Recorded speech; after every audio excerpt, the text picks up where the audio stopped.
From your platform's dashboard, navigate to the Threads section and click on Settings to begin the integration process. On the Threads API settings page, you will input the client ID and client secret from your Meta Developer app. To get your client ID and secret, you must first create a new app in the Meta Developer portal. The Use Cases step of creating your app, select the option for Access the Threads API. Once your app is created in the Meta Developer portal, navigate to the App Settings section.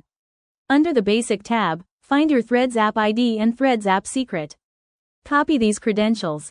Paste the Threads app ID into the client ID field, and your Threads app secret into the client secret field.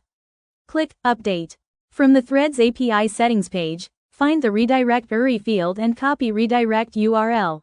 In the Facebook Login for Business section of your app settings, go to Valid OAuth Redirect URIs and paste the correct redirect URI.